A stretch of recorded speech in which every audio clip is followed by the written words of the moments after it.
We have an update to the PTR and it's got some juicy things on there. The musket is actually getting a nerf for reals this time, and it looks like those reflective potions, whilst not officially gone, they hear the feedback and they might be on the way out. So let's jump into the PTR notes and we'll talk about them. As ever guys, I'm not going to read the whole thing. We'll be here for days if I did that. Well, not days, but a long time. And we'll start with the musket. The first line says they've adjusted the fall damage of the musket shots, but it's really the second line that's the most important. Adjusted the musket damage fall off to reduce the damage by 60% at the full 125 meters and 30% with the ballistic advantage passive. This is increased from the previous 37.5% and the 18.75% with ballistic advantage. So even though the percentage there is going up, what it means is that's a decrease in damage. So it's going to be 60% less damage rather than the 37.5% damage that it was. The ballistic advantage is basically reducing that, so you end up doing more damage from range because you're less impacted by the range. That's awkward for me to explain, but hopefully you know what I mean. And really this is the key point.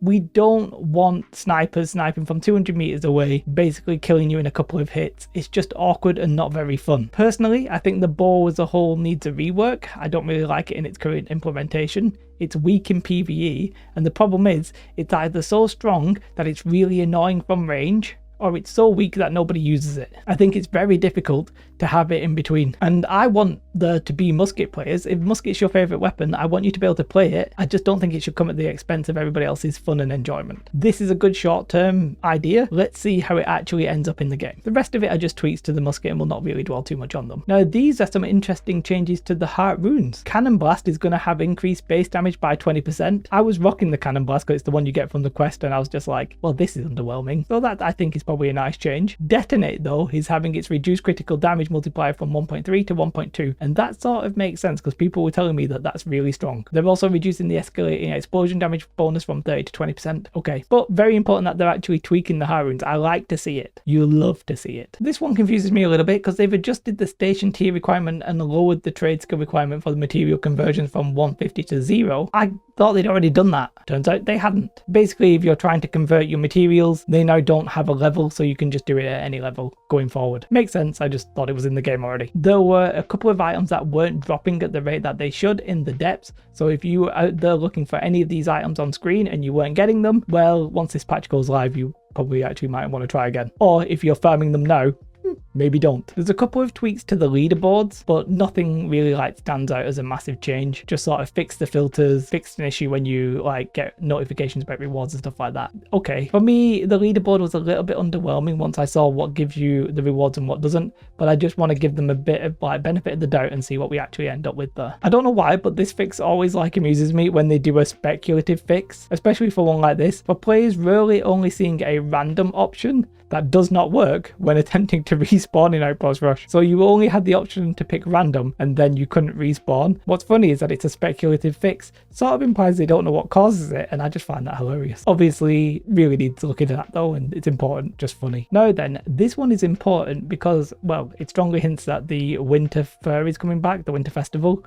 We sort of already knew that it would, right? It makes sense. But moved Gleamite chunk from being inside rock. So there must have been some times where you couldn't get access to them. They fixed that. Obviously, they're fixing that with a purpose. We will get the Winter Fair. I sort of suspect it might be relatively early. It might be either the start of November or very late in November. Might be when this patch drops. But basically soft confirmation that it's definitely happening. And then let's look at the big talking point at the moment, which are these reflective potions. Now, I made, I think, one of the first videos out there where I just tested them to see how it worked, because we didn't really know at what point they even triggered. Turns out we do now, and there's a bit of debate whether or not they're good, whether or not they're bad. Personally, I don't like the concept of them. I don't think they belong in the game. I don't know, it's not necessarily taking away skill, but potentially it is taking away skill. I just don't see the need for them, and I think we're better off without them than trying to make them work. I would rather them just ditch them and we move on with our lives. However, let's read what they said. Reflective potions are a new item we are testing in the PTR. These potions self-activate when the player's corresponding vitals drop below 50%. For example, a health potion will drop when the player's health below 50%. The convenience of this behavior is intended to be offset by the longer cooldown, 40 seconds versus 30 seconds when it comes to the normal potions. The inefficiency of them triggering right below 50% and their crafting cost. That inefficiency at 50% is very interesting, isn't it? If you're going to get like one shot, then it's actually quite good if you're in like light armor or something. If you're going to get stun locked as well, it's also quite good. So 50% may not have been the perfect amount, but it's not terrible. terrible. 10% or something like that would have been insane. And the crafting cost. The crafting cost is very high, but the problem with the crafting cost is that you reward rich players. You're not rewarding skilled players, you're rewarding rich companies and rich players. Or in PvP Arena, that doesn't matter, but more everywhere else it does. So that I just don't agree with anyway. I think that's not a reason you should be rewarding people. Players are welcome to equip both. They do share a cooldown though, and the effects won't stack. Based on early feedback we've received about these potions, we will continue to evaluate them. That means they've heard that you don't like them and will think about it. I hope they just go the full step and ditch them, right? I just don't think having automated potions is like a good idea. I don't know what they could do instead, but just reword them. They're happy you shared your thoughts, which is interesting because they never even put it in the patch notes or anything like that, but they're happy that you've seen it and you've made your thoughts clear. Good. If you don't like them, let's just tell them we don't like them. Go on the forums, post it, Reddit, even in the comments, do whatever.